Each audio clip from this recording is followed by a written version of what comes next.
Hi everyone, Dr. Richard Tran from Color Chiropractic in Bellingham. Hey, I am really looking forward to be able to present this interview to you. It's actually from one of my really favorite people that I've gotten to know over the years. And hopefully, because of the material that I'm going to be presenting in the near future on how to really help people out with their bodies through the videos that we're going to present, I really wanted you to hear it from the source. He's an author, he's a teacher, and he's a developer a lot of these types of concepts that you're going to be hearing about. And, there's this saying that, drinking from a fire hose is like, when you listen to somebody, it's like drinking through a fire hose. Well, this is kind of like that, but the way that Skip talks, you'll actually be led each and every step of the way. He's an excellent teacher. I hope I can do just as good of a job as he does. But welcome, Skip Hancock. Thank you, Richard. That's kind words. Okay, Skip. Well, one of the things that we're going to be talking about, and I've talked about in another interview, is this idea of these principles of motion. First of all, can you tell us a little bit about yourself and describe the initial inspiration that led you to start developing that? Well, I live in Montana in a log home in the mountains. Very simple life that way. But I have been very fortunate to be able to travel around the world since I was a young person and meet lots of people. And eventually met the man who changed my life a lot, Ed Parker, the father of American karate. And I worked with him on many, many projects and traveled with him a great deal and super constantly thinking. And so he really taught me the foundations of logic. And with that in mind, we decided to get into the logic of motion. Well, the first thing we did is in those early stages, we had kind of these principles, because this is the martial arts, so the principles of self-defense were mixed with the principles of a few principles of motion. And he published it that way in one of his books and stuff like that. But I realized that we'd also gone further than that. We then developed an analysis of motion. And so in this analysis of motion, we looked at things that were happening from the direction they came from, and then the method they came at us from, and then the path. We got down to 5 basic ingredients that you could analyze anybody's motion from, in terms of your own motion or someone attacking you. And that breakdown then led me more specifically to realize that we had mixed principles of self-defense with principles of motion. Yes. And then from there, I started building this idea of the principles of motion. And since attitude, as we talk all the time, attitude is first in everything we do. The definition of attitude is how I arrange my body and mind towards something. So this definition of attitude is very, very close to the definition of posture, which then tells me that posture is the first principle of motion. Once I established that posture was the first principle of motion, then I started looking about where I wanted to go. Mm-hmm. And at the end, where I wanted to go is that people have power. And then from that, in between that, I started organizing and realizing what ingredients follow which ingredients. And so we would eventually get a synergistic effect of starting from posture and going through other principles of motion to finally end up with power. Yes. Wow. And that's really interesting. I love the idea of how you really sequence things, right? And that everything seems to follow this direct way from one step to another. The ideas really build on each other. In practice, I have more of a population that's composed of a lot of different people. There might be people that are in trauma. They might be the work-related person or the person that's been in a car accident where they've either sprained or strained certain areas. There's people that have jammed up their lower back because of, bad sitting posture, Some people with chronic related injuries just because of repetitive lifting. Because of the sequence, I know that there's certain ways that regardless of whether you're a pregnant mom or you're a person with chronic issues, that all these things can be resolved through proper principles. So do you mind going into that? Yes, so a saying of mine is that intention guides attention. Okay. And so my intention is to be able to move in such a way, well, then I haven't done the same. Every time I move, I either heal my body or hurt my body. Yes. So my intention is to heal my body and not hurt my body. Yes. Now, any principal motion will make you move better. However, if you do them in a particular sequence, the result is synergistic. That is, the sum will be greater than the whole of the parts. And so if someone has a traumatic injury or chronic injury, right, they're definitely going to have to work with posture, right? The very first ingredient, which is allowing their skeletal structure to carry the weight of their body. That's its function. Right. And so what happens is sometimes chronic injuries are a result of bad posture, right? It might or might not have been a traumatic event, but simply someone, for example, bending over and typing incorrectly. When I was young, if you took typing class in school, the very first thing they taught you was to sit with good posture, because as a typist, you might be sitting in front of the typewriter for 8 hours. Mm-hmm. And so you're now asking your large muscle groups to carry the weight of your body, and that's not their function. Their function is to move the body, right? And so once I establish good posture, then I have a different attitude about everything that I do. Secondly, then follows balance, right? And so if I'm off balance, then I'm going to be constantly anxious about hurting myself every time I move. Or I actually am hurting myself every time I move. So first is posture, and then it's balance. When I have good posture and my skeletal structure is carrying the weight of my body, and then I have good balance, then I'll be able to relax. The third principle, motion. Each of these principles, as we go through them, we realize there's an aspect of them in terms of the body, the mind, and the breath. Those three things are always being exercised in some sort of harmonious fashion, right? So and those first three are the most important three, and they follow sequentially.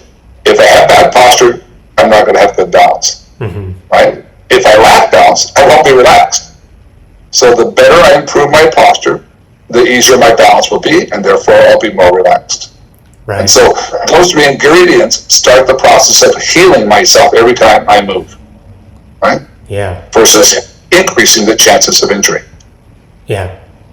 Because there's also, I mean, the idea of posture, you have that in place, but then as you start to move, we're not just going to same posture all the time. We may be lifting, and some people may not be exercising or doing those types of activities while maintaining those principles. Well, someone who's had a traumatic injury, or an elderly person, for example, with chronic injuries, they often have times at a certain stage in their life of using a walker. That walker has to be tailored to them properly.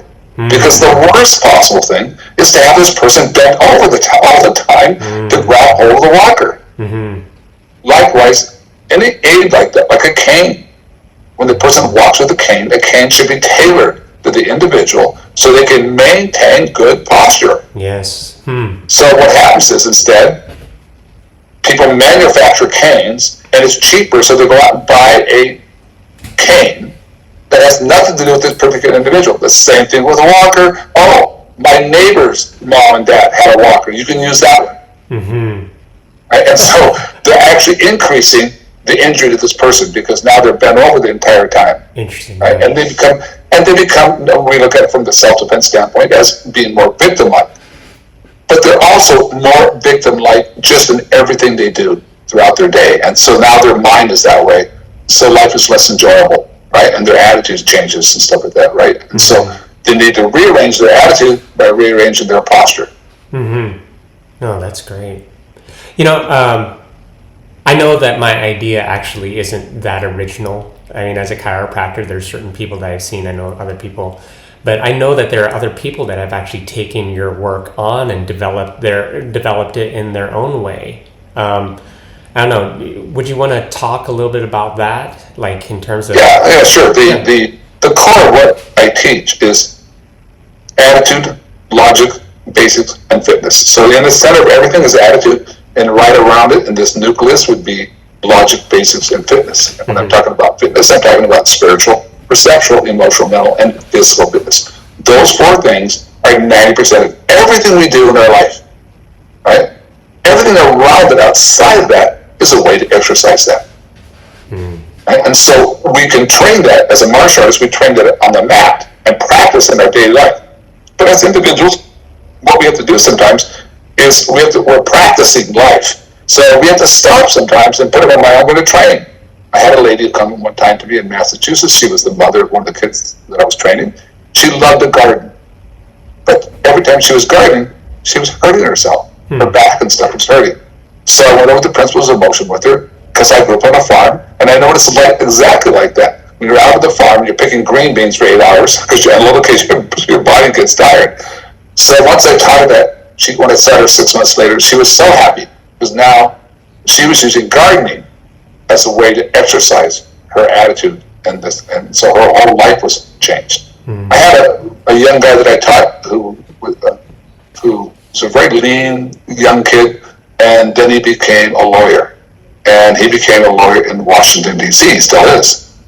As a young lawyer, he was dealing with a lot of powerful lawyers, obviously, in Washington, D.C.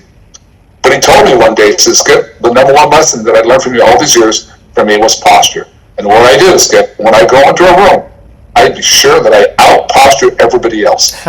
And all of a sudden, I'm in charge. Wow. Well, he's like 25 years old now, right? But he's in charge because his whole intention right away is to out-posture everybody.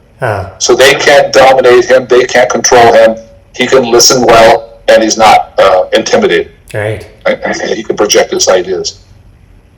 So the number one Pilates instructor in America right now is Arnold Lee. He's out of Florida, and Arnold has been with me now, my gosh, for 30 years. And one of the reasons he is so successful is because he understands these principles of motion, and that's how he uses them throughout Pilates. We have a common friend, Emily Williamson, is one of the best yoga teachers in America, and that's what she understands, is these principles of motion. And so whether you're studying the martial arts or yoga or Pilates or piano, right, or golf or any activity, right, those are ways to exercise this logic of motion. And so you can literally exercise this 24 hours a day. Sometimes you're intentionally training it using that activity, right? I want to play croquet. Right. And the problem with croquet is the mallets, again, are not tailored for you, right? So you play croquet with bad posture sometimes, right? But if you actually were a professional croquet player, you would have mallets, just like a golfer is going to have golf clubs tailored for him. So that when he is swinging a golf club, he is postured, right? And so any activity can be used for these things, especially in this case, the logic of motion. Yeah, that's wonderful. You know, I have this other question here. It's for the audience, but it's also for myself too. I've been doing your teacher training program and just really learning lots from those. But as a teacher, there's a responsibility that I feel like I have to my students, in this case, the audience here, to really help to teach them properly. And even the audience itself needs to be able to absorb that. So as people that are studying this work, what advice would you give them, or even to myself, when implementing what you're doing and teaching us? In terms of teaching methodology, right, there's two major things I would say. Number one is test, teach, and test. That's what you do as a chiropractor. Somebody comes in to you, complained about something, you test them to see what's wrong. And then you teach them how to make their body better, and then you're going to test them again. Okay. Versus everybody that walks in the door, you immediately just start treating them. You wouldn't do that. Right. And no doctor can do that in any field. Right. And so anybody that's teaching anybody, like Pilates, right, or yoga, or baseball, you would test them to find out what they know and how they move and what they do, and therefore you can then teach them more effectively and tailor the teaching for them. Yeah. The second thing that really helps people is remember this idea. It's one lesson at a time. Yes. So you want to have an easy feeling as a student of anything. You want to have an easy feeling about something before you move on to the next lesson. Part of the trick here is that the student's easy feeling has to match your easy feeling as the teacher. They are trusting you that you have a standard of excellence. Okay. Right? And then their job is to finally understand that standard of excellence. And every time in the future, after repetition of lessons with you, they will then understand excellence. And when they come to you and say, I have an easy feeling about this thing that I'm doing, Right. and they know they're doing it excellent. They don't need me to tell them that. Yes. Well, last question, Skip. Okay. This has been a wonderful interview. I thank you so much for being able to do this for us. Aside from what I've shared with them, what are other ways for people to get to know your work? Well, I know you didn't plan this interview with this in mind, but I'm just finishing my book. I finished this new book. It's called The Path to Excellence. It's a proof of it, that what I teach is a universal martial arts system, and therefore it applies to everything. And we're just tomorrow will be finished being formatted with Amazon, and so probably hopefully this next week it'll be out there in the market for people to get. And so the principles of motion are explained in this book, and this whole thing I talked about, the core of attitude, logic, basics, and fitness. But this really is about excellence, and so it applies to everything that everybody does out there. When I wrote the book, after I finished each page, I would say to myself, oh, if I was studying Pilates, would this apply to me? If I was studying Taekwondo or martial arts, would this apply to me? In this case, if I was a doctor, would it apply to me? In other words, if I was a chiropractor, would this apply to me? Mm-hmm. And in any field of endeavor, would this piece of work apply to me? Right? Yes. So that's the answer all the time. So it'll be available on Amazon real soon, and we'll be advertising it on Facebook and stuff as well. So that's probably one of the best ways to get a hold to get this information. Yeah, wonderful. And I'm actually looking forward to interviewing even some of your other students as well too, to just give them a feel, because it's kind of an integration, kind of a family really that I've gotten to know over the years, with training with you guys and learning so much about my own body too. Well, that's what happens is in any martial arts or any art form, dancing, football, basketball, any sport activity like that, racquetball, tennis, golf, people play with passion. They train with passion. So they'll train 2 hours, 4 hours, 6 hours, 8 hours a day. But unfortunately, during those passionate time, their lack of awareness of movement. And so therefore, they're literally hurting themselves. And the number of people that whatever activity, right, they have is they're injuring themselves with their own movement. A story that goes with it, I hadn't thought about this story for a while, but my sister-in-law was quite a good golfer, right? And she had these shoulder injuries, and she was so disappointed that she couldn't golf anymore. And she tried all kinds of different things. And so I said, let's write down these principles for you, as in motion, and other principles that you use separately in golf. Now you know all these things, don't you? So to encourage her, because that's what we do. Courage is to run to the solution of a challenge. Run to this challenge and we're going to have a solution. So there was a solution.